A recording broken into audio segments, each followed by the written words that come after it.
兄弟们，你们好。最近有个新闻，不知道你们刷到没有？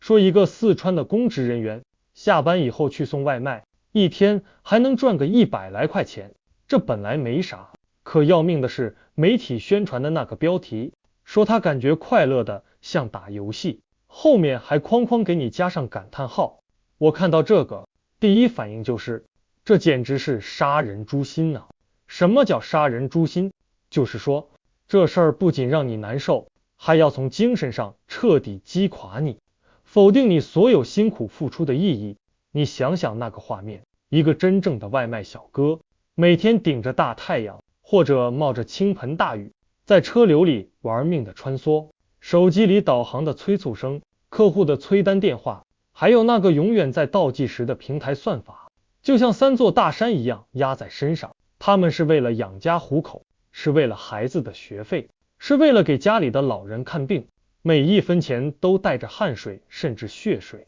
他们能感觉到快乐吗？我敢说，绝大多数人感受到的是疲惫，是焦虑，是身不由己。而另一边呢，一个端着铁饭碗，不指着这个活命的人，偶尔来体验一下，然后轻飘飘地告诉全世界，嗨，这活儿挺有意思的，跟打游戏刷副本一样，结单、送达、拿奖励，真快乐。这就像什么呢？就好比一个锦衣玉食的大少爷，天天山珍海味吃腻了，有一天跑到乡下，啃了一口穷人用来果腹的窝窝头，然后咂咂嘴，对着镜头说，哎呀，这个好，纯天然，有嚼劲，太棒了。他不是在夸窝窝头，他是在炫耀他的优越感，是在无形中告诉你，你赖以为生的东西不过是他消遣的玩物。这种宣传简直就是一场灾难，他一下子把所有人都给惹毛了。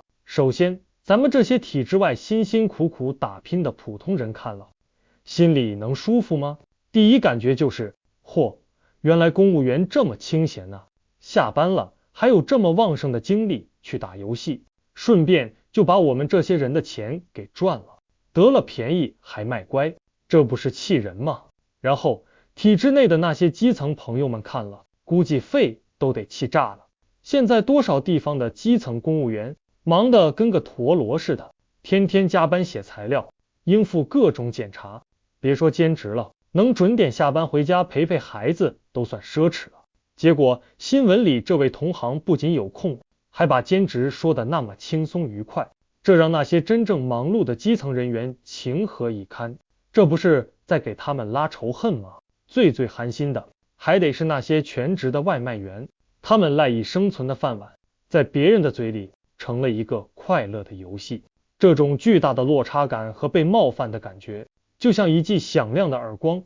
打在他们饱经风霜的脸上。以此谋生的感觉不到快乐，感到快乐的恰恰不以此谋生。这句话真是把这事儿的荒谬给说透了。很多人揪着一个点不放，说这是与民争利。这个词儿听着有点古老，是从古代来的，教识路者不得与下民争利，意思就是说，吃皇粮拿国家俸禄的人不应该跟普通老百姓抢生意。这话在今天听起来好像有点道理。你想啊，整个社会的就业机会就像一个大蛋糕，当经济好的时候，蛋糕在不断变大，大家都有的吃，你多吃一口，我少吃一口，问题不大。可现在呢，蛋糕不仅不长了，甚至可能还在变小。这时候任何一点存量的争夺都会被无限放大，一个萝卜一个坑，你一个有稳定工作的人来占了个坑，